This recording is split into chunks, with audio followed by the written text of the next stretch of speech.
Welcome. Thank you all for being here. We're going to have some fun today talking about parenting. Before I start, I'd like to make a few comments. First, I'd like to thank my colleagues and students for allowing me to share some pictures of them in this presentation. Second of all, I am not a clinical psychologist, nor am I a parenting expert. You can just ask my husband. I am not a parenting expert. But I do hold a PhD in developmental psychology, and I am especially interested in children's development. I'm married and the mother of 2 girls, ages 5 and 12. As I use the word parent today, some of you will think of yourselves. Others of you might be godparents or guardians. Some of you can think of your own parents or whoever raised you. And I'm just kind of curious, how many parents do we have in the audience today, if you'd mind raising your hands? All right, well, give yourself a hand, because parenting's not easy, right? Today I will not be discussing specific parenting techniques. Rather, I'm going to present you broad principles that you can apply across a range of parenting situations. Next, I recognize that family situations vary considerably today. There are nuclear families, divorced families, blended families, and all of this can make parenting more difficult. Lastly, as a parent, it seems you can do everything right, and still things don't turn out as you plan.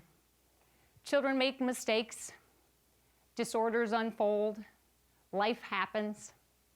I recall talking about risk factors associated with sudden infant death syndrome in class once, and a woman raised her hand and she said, "My child didn't have any of those risk factors, and he died of SIDS." So things happen. Before we get into the research on parenting, I think we have to ask ourselves the question, why do we do this? Any parents in the audience, have you ever asked yourself what life would be like if you hadn't made that choice? I was at my parents' house a while back, and I was having kind of a rough parenting day. And I went to get the mail for them, and I saw this cover of Time magazine, The Child-Free Life. They look so relaxed, don't they? I read the article and I found it quite interesting. I also know several people who don't have children, and they do seem perfectly content, as the article suggests. There's also some research to suggest that parenting is not synonymous with happiness. However, I realize that for me, a big part of my life is the joy I get from being a mom. I like being with my kids, even if there are some bad days. Perhaps some of you feel the same. However, even if we do enjoy being parents, do we really make any difference? A woman named Judith Harris asked this question in her book, The Nurture Assumption. She argued that peers shape development more than parents do.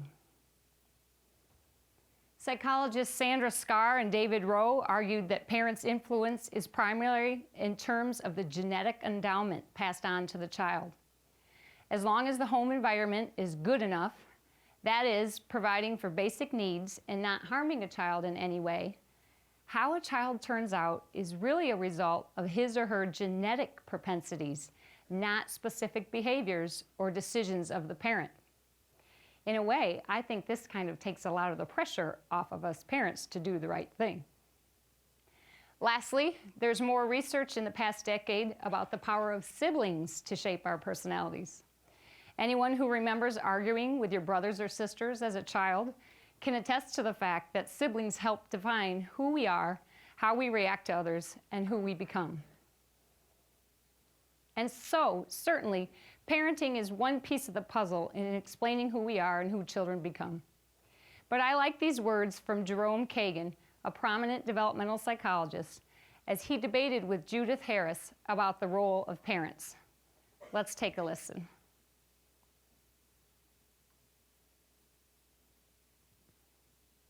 Well, give it up, guys. Go on outside and see what's happening out there, okay? Dr. Kagan? Yeah, but Miss, I want to ask Ms. Harris 2 questions.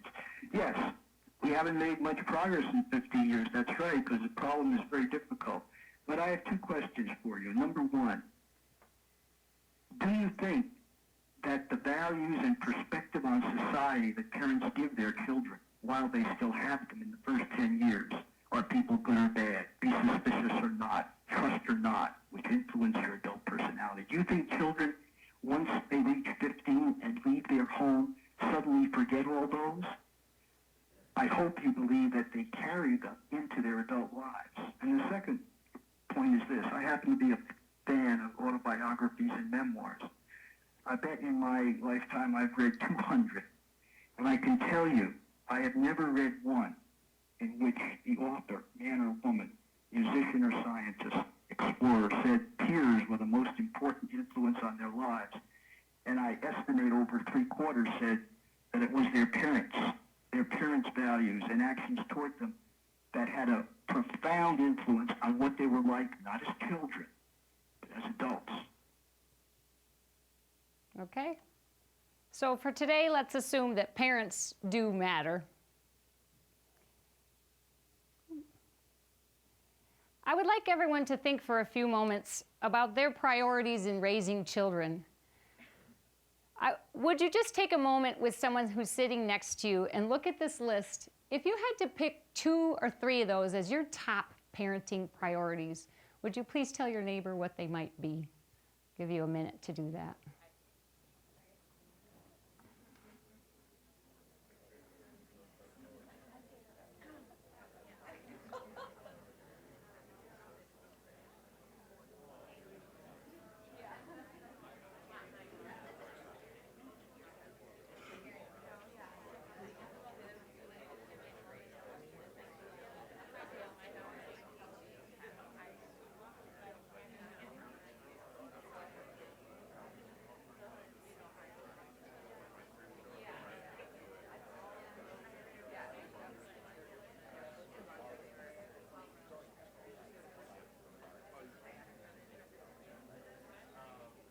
Okay, thank you very much. In thinking about parenting, most of us realize that our initial source of knowledge comes from our own parents. How many times have you done something or said something to say, oh my gosh, I've turned into my dad or turned into my mother? Other sources of knowledge come from parenting blogs, perhaps clergy, books or television, or even intuition. More often today, when people have a question about raising a child, they turn to the internet. And there are some very helpful parenting sites out there. I put up an example of one I thought was pretty good. However, when we're visiting these websites or blogs, it's important to keep your critical thinking skills sharp. And I'd like to share an example about this with you. I had a student who was researching emotional development for an assignment, and she found this website. At first glance, it appears to be an article linking breastfeeding with better emotional development. But it's actually a blog. There is no reference to any scholarly research done on the topic, despite the fact that there is a quote that says researchers claim about some data that supposedly was collected.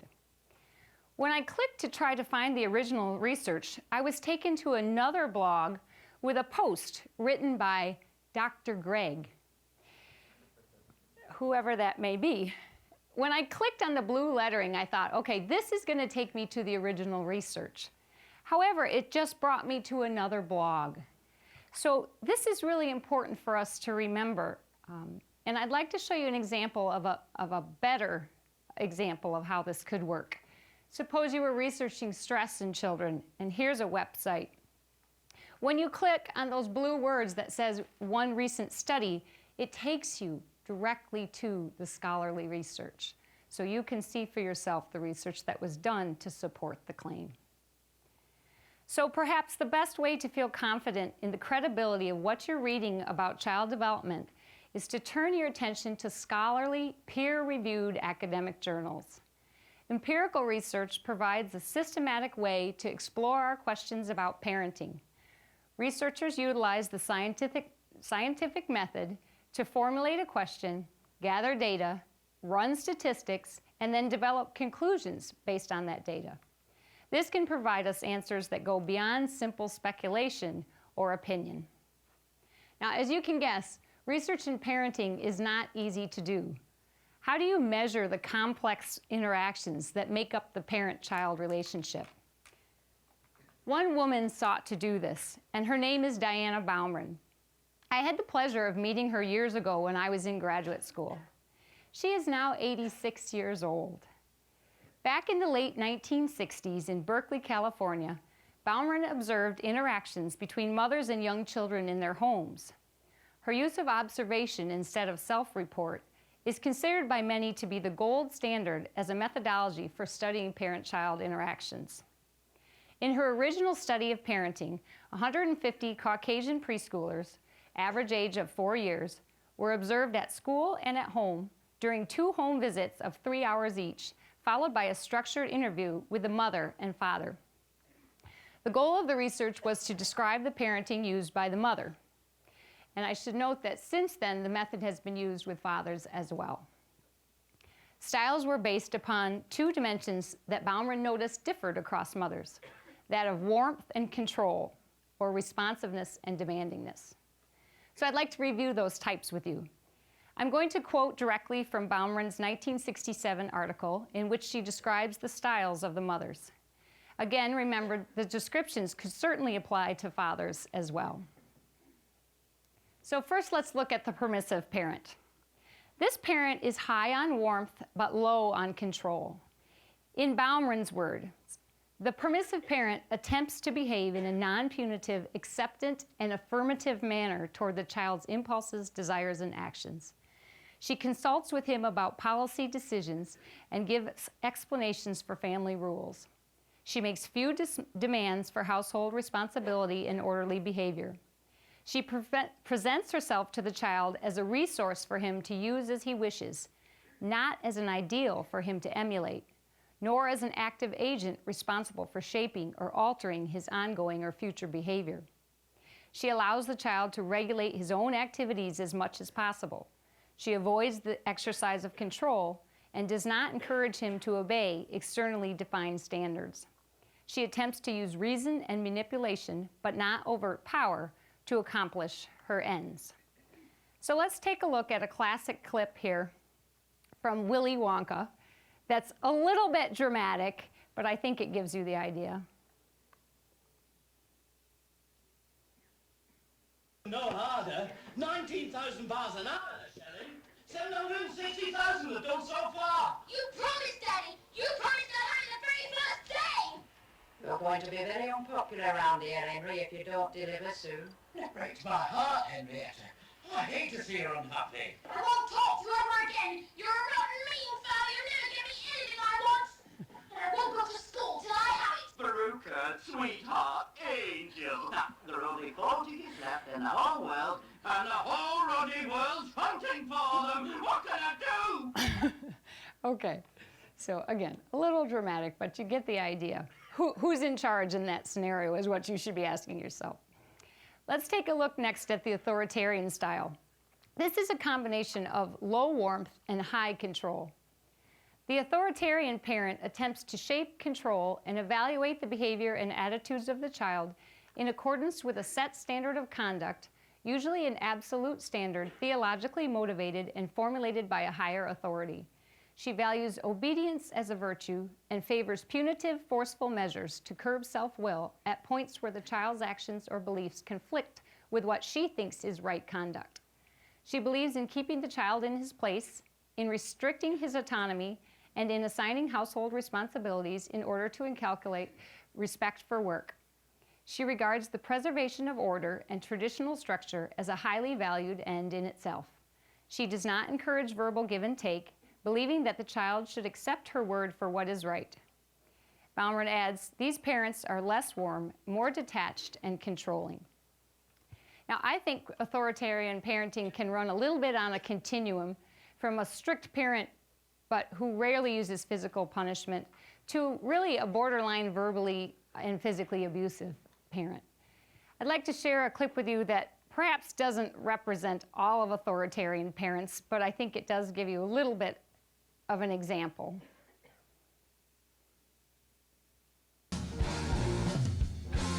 Geez, I wish I had a quarter for every time I caught you making out with a neighbor girl. Wish I had a quarter for every time you embarrassed me. I wish you did too. Because then you'd be a millionaire and you could find someplace else to live. What? Leave all this? Okay, fellas, who wants brownies and a nice glass of milk? Oh, jeez. Well, isn't this a happy house? Yeah.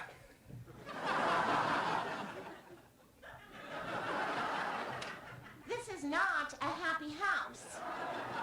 Well, you just said this was a happy house. Well, that's not what I meant. It was sarcasm. Well, who the hell knows what you mean when you won't say what you mean? I don't like how you're treating the children. Look, Kitty, I'm not going to let our kids go down the wrong path. But if you have a better idea, I'm all ears. Okay, maybe you could be a little less strict and a little more loving.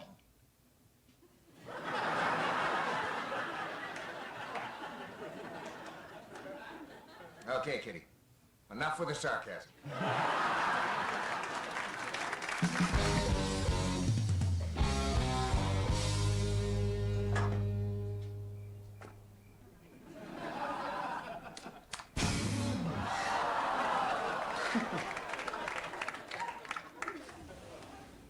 Oh, no, honey.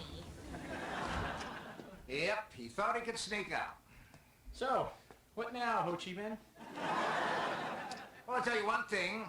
Playtime is over. Your friends are no longer allowed in the house. Wait, what? No, we'll talk about it in the morning. Fine. We'll talk about it in the morning. We'll talk about how your friends are no longer allowed in the house. Okay. All right. So next, let's look at the authoritative style.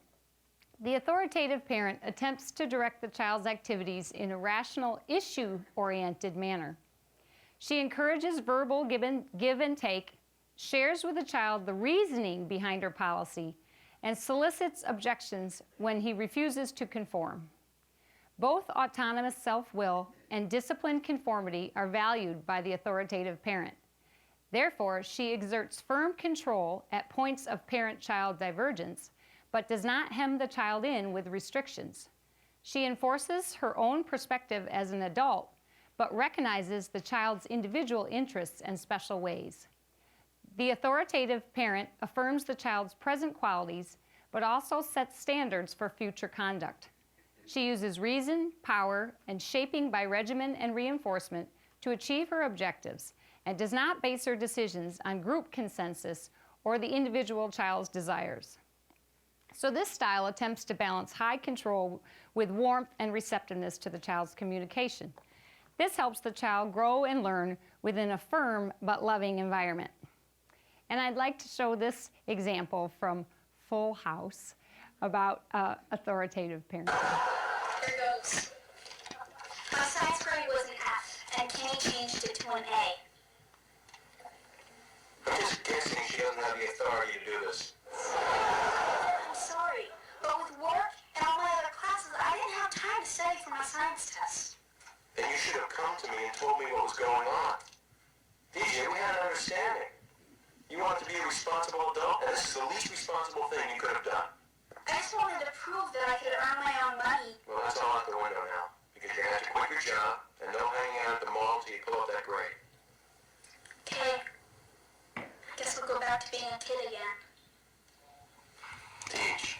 There's nothing wrong with being a kid. You should enjoy it. Got the rest of your life to be an adult. Well, I guess if being an adult means wearing a red mop on my head, I can handle being a kid a little longer. In case I forgot to mention it, you're a pretty great kid. Thanks, Dad. Aw, can we all just say aw? Yeah. So that's the authoritative style. Later, Baumer added a category called permissive neglectful, in which parents have low warmth and low control.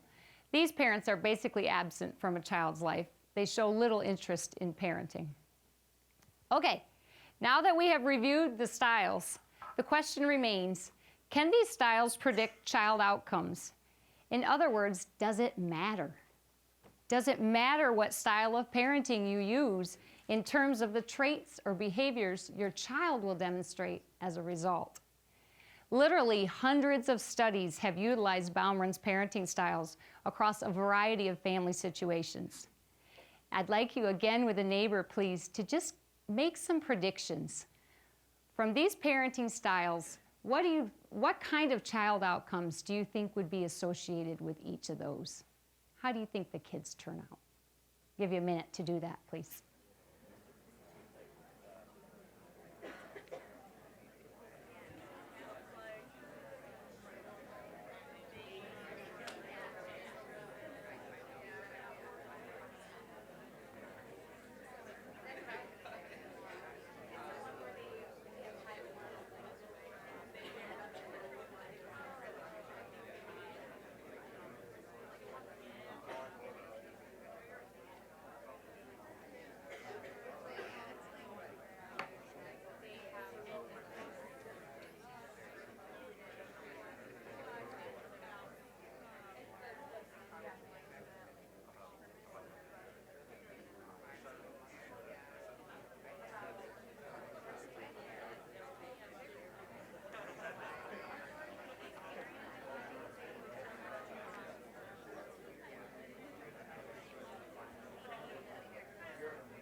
Okay.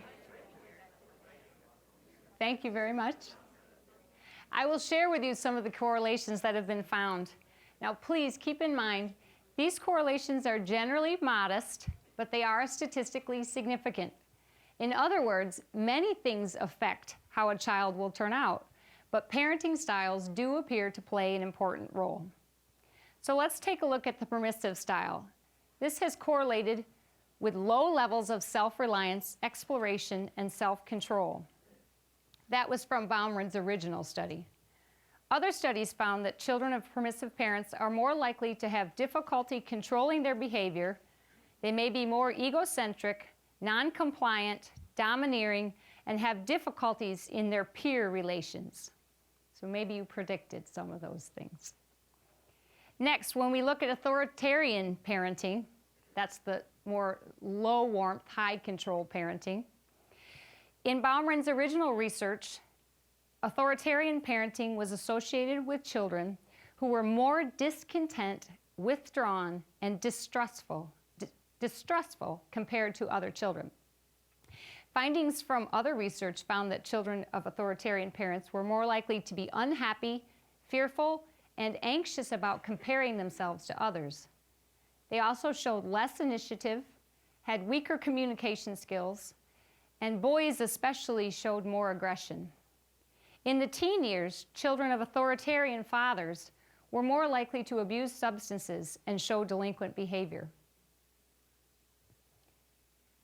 A recent article in the Journal of Child Development found that harsh words directed at a teenager in an effort to curb behavior may actually backfire. In a study of nearly 1,000 middle-class families, majority white, 40% African-American families, teens whose parents used screaming, name-calling, or insults were more likely to lie, steal, cheat, and fight outside the home, often the very behaviors that the parents were trying to stop. Now, we haven't mentioned the elephant in the living room here, which is the use of corporal punishment in parenting. Actually, Diana Baumer originally wrote that a mild amount of physical discipline was not damaging. However, many studies since have found negative side effects of harsh corporal punishment, including lower intelligence, fear, and aggression among the children. And when you think back to that list of parenting priorities we had up here, I don't think having an aggressive child is high on anyone's list. When we look at authoritative parenting, there's just a number of positive outcomes associated with it.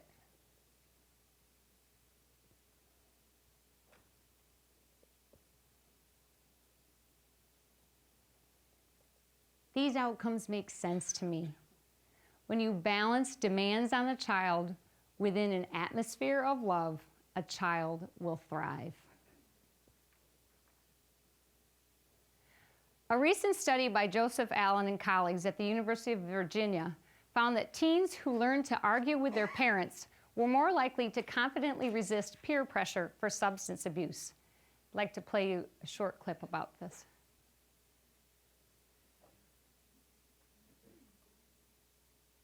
Arguments can provide lifelong benefits.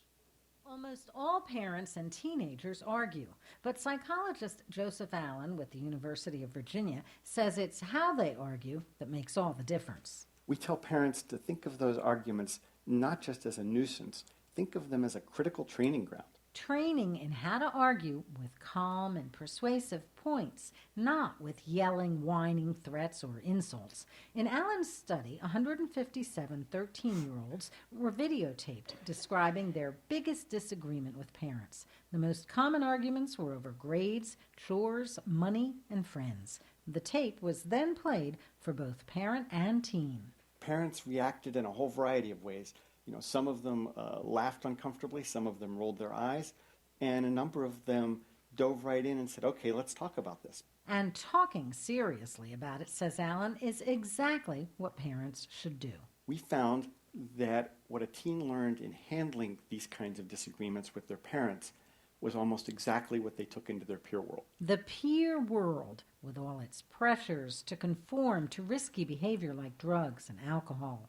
Allen interviewed the teens again at 15 and 16. The teens who learned to be calm and confident and persuasive with their parents acted the same way when they were with their peers. And were able to confidently disagree, saying no, they didn't want to do drugs or drink alcohol. In fact, they were 40% more likely to say no than kids who didn't argue with their parents. For those kids, it was an entirely different story. They would back down right away. They would say, well, I was going to talk about curfews, but I know you don't want me to have a late curfew, so, I guess we're okay on that. And from interviewing those teens, we knew they weren't okay about it. We knew they were just backing down, that somewhere they had learned there's no point in arguing about this.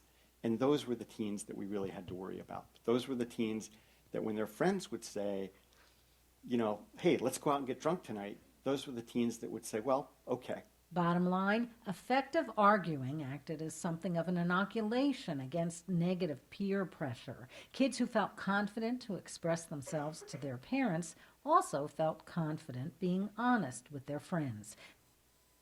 Okay.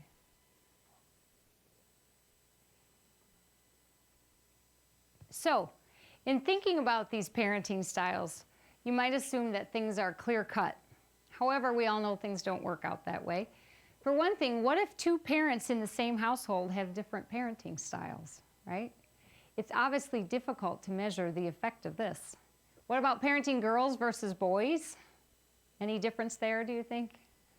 Firstborns versus later-born children? Special needs children? Temperamentally difficult children? All of these issues can affect the way parents parent. However, with a few exceptions, overall, authoritative parenting is linked with positive child outcomes in research across a wide range of ethnic groups, cultures, family structures, and social class. However, there is some evidence that Baumer's original parenting styles might not apply as well in some ethnic groups. For example, in a study published in the Family Process Journal, 61% of Latino parents that were studied adopted what the researchers called a protective parenting style. This is high in warmth, high in control, but low in autonomy granting. Now, this study did not explore the correlation between that style and child outcomes, which would be interesting. A study in Spain found that permissive parenting was associated with positive academic achievement for the children. However, it should be noted this study was based on self-report, not direct observation of parenting styles, and that may affect the results. Studies of Asian American parenting have linked authoritarian parenting with positive academic achievement among children. Ruth Chow introduced the concept of training among Chinese parents in her 1994 article in Child Development. She noted that Chinese parents train children to conform to socially desirable and culturally approved behavior. More recently, Amy Chua reignited the conversation about Chinese parenting in her memoir, Battle Hymn of the Tiger Mother. This was a book that spurred passionate debate on parenting blogs and television networks everywhere. Research on African American parenting has also not followed a straightforward path of parenting style to child outcomes. Studies among lower income African American populations found that the authoritarian style predicted academic success among children and teens. Authors of these studies have suggested that in some neighborhoods, being strict is vital, and strictness is seen as a sign of love. However, a 2002 study of African American mothers by Jane Cuerdo and colleagues controlled for socioeconomic status in their research. They found that the majority of middle-class African American mothers use the authoritative style of parenting with very little physical punishment. These authors assert that the real variable is socioeconomic status, not ethnicity. So clearly, more research is needed on the effects of these parenting styles for different groups. Okay, regardless of the style of parenting chosen, all parents today face daily decisions about raising a child. There are so many issues that we could discuss today: nutrition, sleep, technology, sports, drug use, you name it. Parents are dealing with it to some degree. Parenting is not easy. But today I would like to spend some time talking about how to nurture this magnificent organ of ours called the brain, particularly in the early years of life. There's a great awareness today about the importance of stimulating children's cognitive development in those early years, say ages birth to 6. Thanks to our advances in neuroscience, look it, he's got a shower cap on his head with electrodes to measure his brain waves. This is advancements in neuroscience. We're able to explore the nature of the human brain in ways unforeseen in decades past. In addition, both animal and human research has highlighted the importance of the early years in shaping the brain. These are images of slices of the human cortex of the brain at various ages taken at autopsy. You can see that the branching of dendrites increases greatly from 0 to 2 years of age. This is a good thing. This means that neural pathways are being formed. This is followed by pruning, in which the brain cuts away unused or unnecessary neural connections to make the brain more efficient. The question is, how does a brain move from looking like it does at birth to there at 24 months? Part of it is simply maturation. As we age, our neurons connect. However, experience plays a vital role as well. Animal research has shown us that experience is important in making these neural connections. Take this example by Michael Nielsen and his colleagues. This control group of rats got to stay in boring cages day after day. But the other treatment group got the equivalent of rat Disneyland. And they found that the rats in the Disneyland version had increased neurogenesis in parts of the brain related to learning and memory. So this tells us experiences matter. In humans, we have disturbing examples of the impact of early deprivation on the brain. This image is of children in Romanian orphanages under the dictatorship of Nicolae Ceausescu. He outlawed birth control until a woman had at least 5 children, wanting to create an army of workers.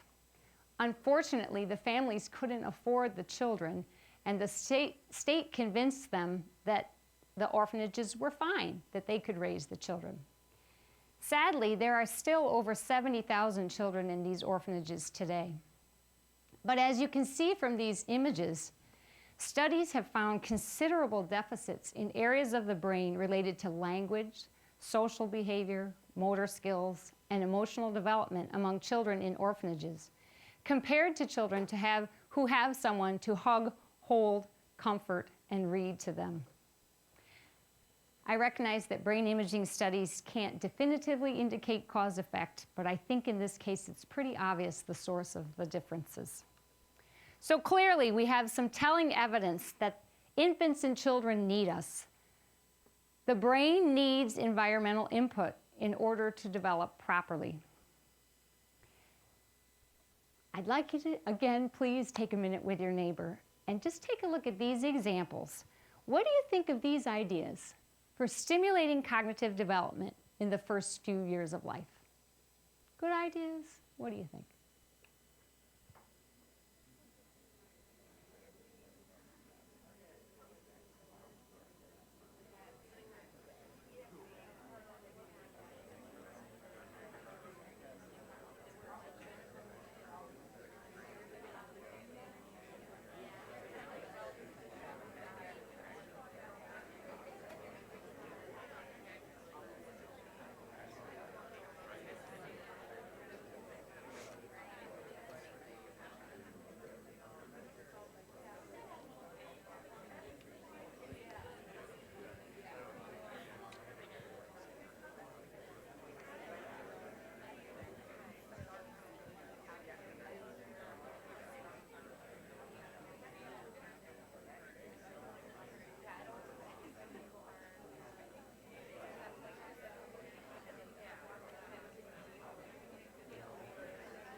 Okay, thank you.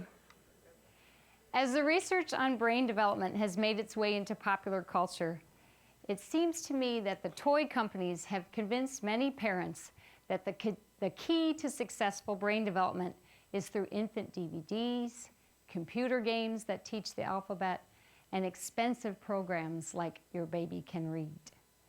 So I'd like to show you an example of a parent who strongly believes this idea.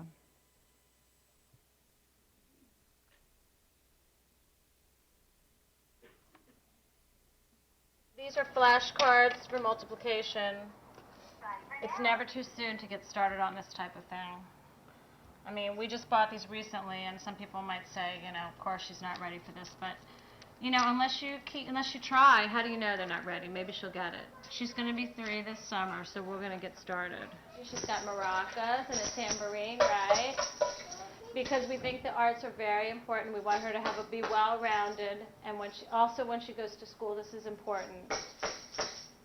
And I had her in Music Together classes, which is a Mommy and Me music program. Before she was a year, we started going to those. And they learn all about rhythms. A lot of these programs are fun too, but you know, we always want to be remembering what our final goal is. We just have to get her into something. She has to get into one of the programs. I mean,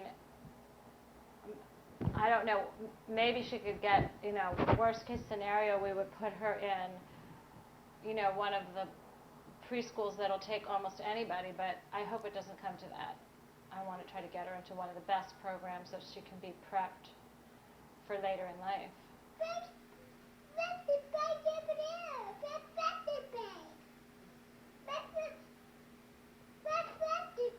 And I think that's important that she does get to play, that she gets fresh air and that she gets out to play.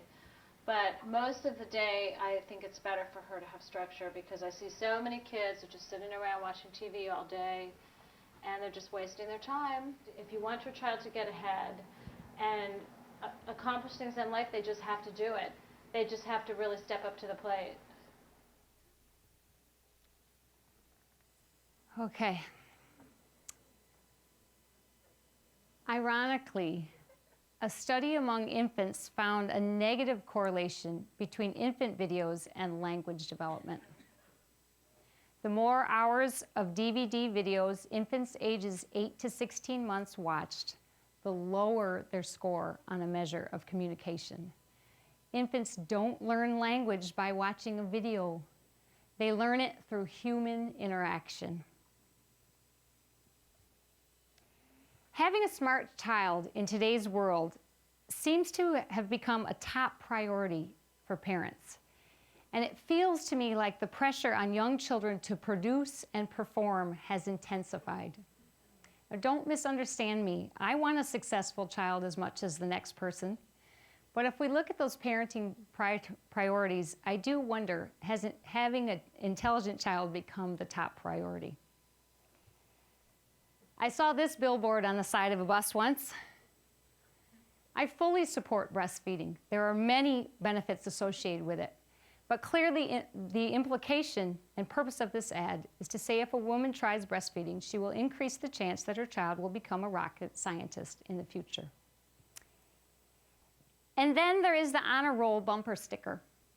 Now, I asked some of my students what they think about this, and we agreed that we don't have anything against them. It's great to be proud of your child. But is it possible that it might create pressure for your child? I'm using it here today as just another example of how important being smart has become to parents. Then, of course, there's the rebuttal sticker. The "My snake is smarter than your honor student" sticker. And I've never seen anyone's car have these two on the bottom here, but I would love to see it. And I thought, well, maybe some parents assume, of course my kid's kind, but making the honor roll is an accomplishment. But I would argue that today, with the problems we have with social cruelty and bullying, being kind is definitely an accomplishment. A student in one of my online courses wrote recently that a child should know how to read before he or she enters kindergarten. And I thought, how did they get that idea? Do you remember kindergarten? When I was in kindergarten back in the day, we played and we colored. We even had a rest time, and it was only a half-day kindergarten. And I loved school. Today, experts assert that kindergarten is much more like first grade. Children are frequently tested on their skills. The curriculum is much more rigorous. They have homework.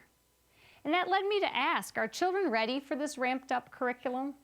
Are children really smarter today that they can handle this?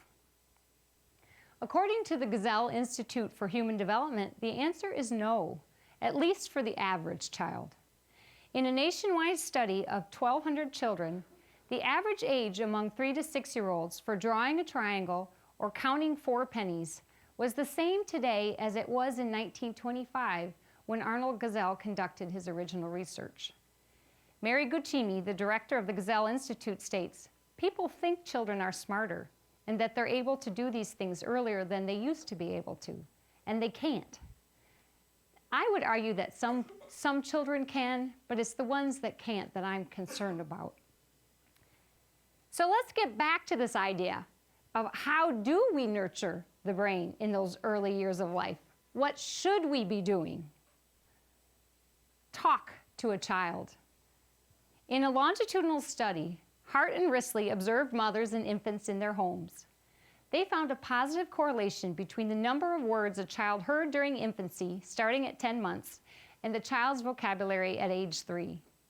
In a year, children in professional families heard an average of 6 million more words than children in middle-class families, and 8 million more words than children in welfare families.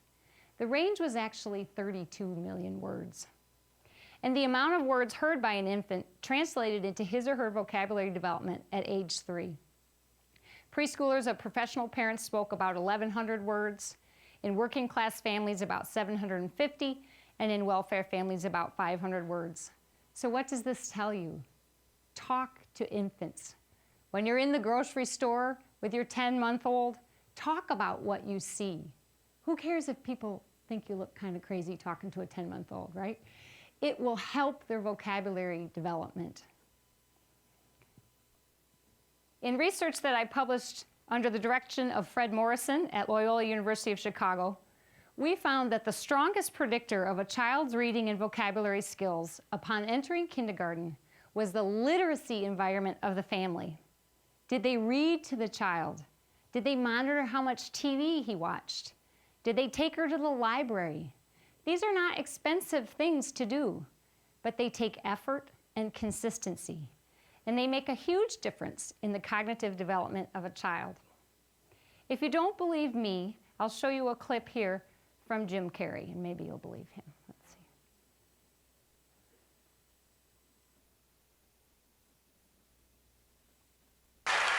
You know, I read to my daughter, and I'm reading to Jackson, and I read to Jenny's son Evan, and it's always been so much fun. I really wanted to, with this book, I wanted to be part of the moment at the end of the day when parents put everything else away and they give their kids that undivided attention that they so need. You know, it's the most important thing in the world to a kid. It really is, because it tells them that they mean something, they're important, and they don't rob banks when they grow up. Yeah. They make better choices. If you do that kind of. Okay. So creating that literacy environment. Another idea is to simply enjoy music and art together, but again, in a fun way. My husband grows a garden with our girls' help every year, and this is such a great way for them to learn and have a sense of accomplishment when they see that end product that they've created. And there's so many learning opportunities that can happen informally when you create a garden together. It's not worksheets that you're doing together, but the learning happens as you have those conversations, as you're choosing out the seeds, how many should you have for each row, that kind of a thing. You can talk about vegetables and fruits. I don't know if you realize, but there's a substantial portion of children today who don't know that French fries come from potatoes. So you can just, you can talk about these things, and the learning happens, again, informally. One of the best ways to nurture your child's development is simply to play. Allow them time to play and to play with them. When you play with a child, you are being given the opportunity to see what is so very important to him or her at the time. For younger kids, you might pretend to be a customer at their restaurant or a superhero on their team. For older kids, you might play catch, shoot hoops, go see some music together or a sporting event.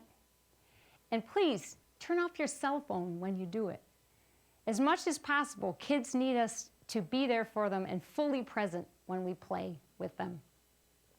A survey conducted by the YMCA found that teenagers wished that their parents would spend more time with them.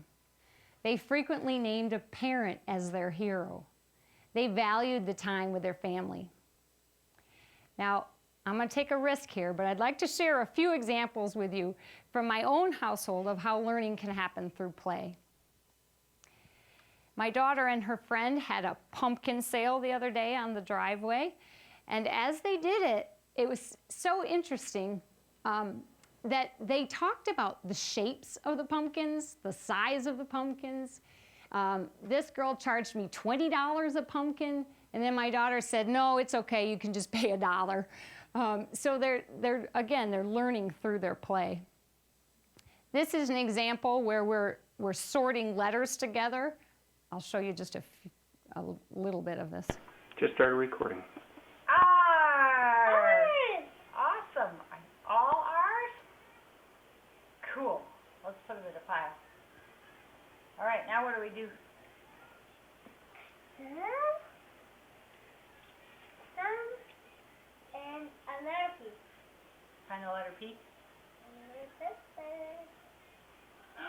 There's a letter P. Cool. Do we already have a group of P's? Another letter P. Okay, so again, this one to me isn't pretend play, which is what I would rather see, but the atmosphere in which we did this, it was not about you have to get these letters right. It's just fun. You just keep it casual and fun, and they'll learn. And this is an example of charades. All right, we got a little charades going on here with the Byerwalters. Who's up next? My turn. Okay, Emma, what do you got? An animal.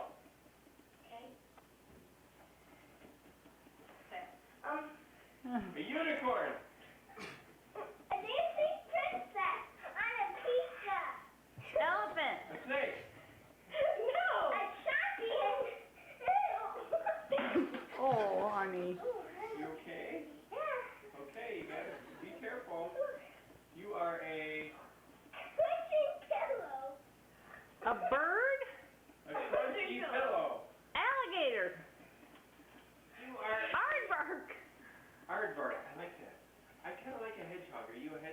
No, I can't do Wesley. Here, does that work better? Sure. Yes. Awesome. Okay, Eloise, what do you got? I have a card that I... You're ballerina. You can slow down now. Slow down. Hey, maybe you shouldn't spin.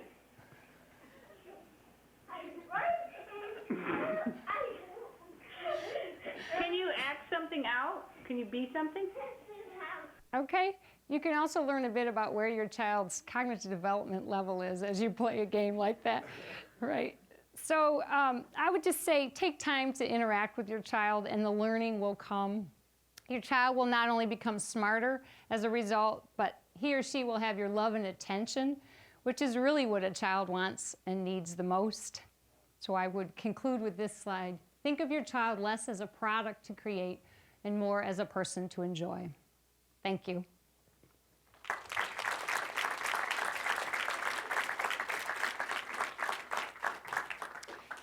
So we have some time for questions.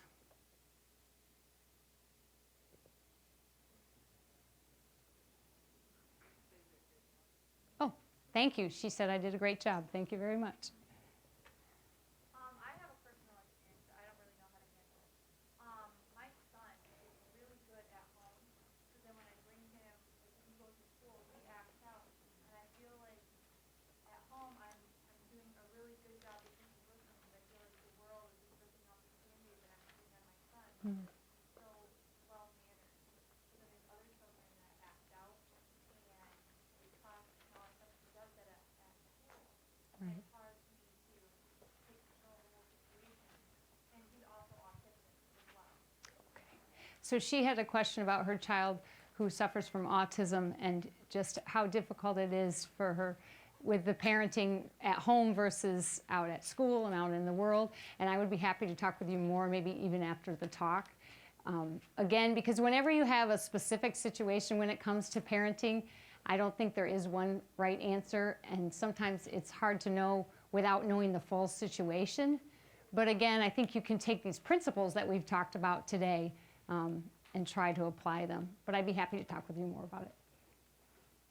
In the back row? About like when you were talking about the kindergartners. Mm-hmm. When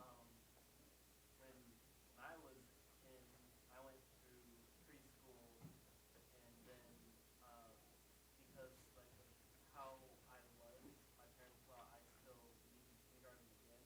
Mm-hmm. And that actually did help me with kind of the learning curve, I guess you could say. Right. So he's talking really about when do you have a child start kindergarten, and there's that's a great question, and the research has really tried to look at that. I find it kind of interesting that different states have different cutoff ages for how old a child has to be when they go to kindergarten. And the research would say that academically, often, if your child makes the cutoff, go ahead and send them. But sometimes socially is where parents also think about, does my child maybe need that extra year? Yes?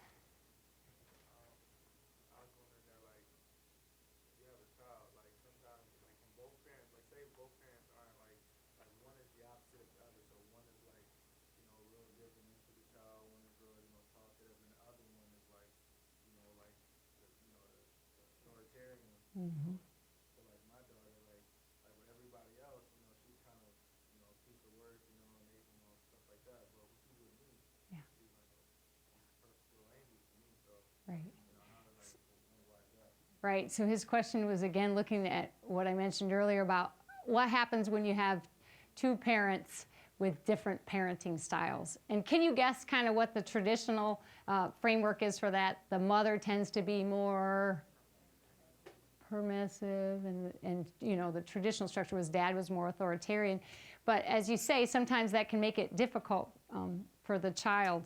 And again, the research really has had a hard time looking at that combination. How do you sort out what goes with what parent and what the effects of that are? I think, you know, the best thing is if both parents can get on board with that authoritative style. So maybe the one who's more strict needs to learn to show a little love. Say I love you once in a while. Give them a hug. Cut them some slack once in a while. And then maybe the more permissive one needs to learn that it's okay to say no to a child. You know, you will survive if you say no. And so will they, right?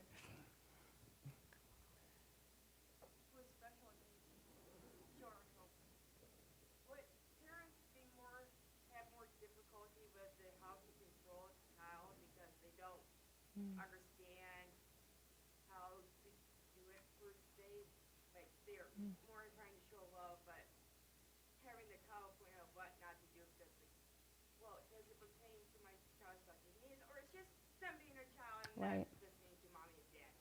Yeah, I would say that's even more of a comment than a question. She was just saying how when you have a special needs child, it can be hard to sort out whether this is just typical child behavior or whether it's an example of the child's special needs. And so I feel for you on that because I'm sure that's very difficult to do some days.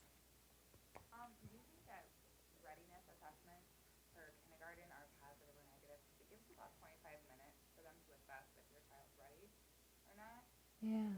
I don't feel that they are. I feel that it doesn't feel like enough time to see your child. But I was kind of wondering. Yeah.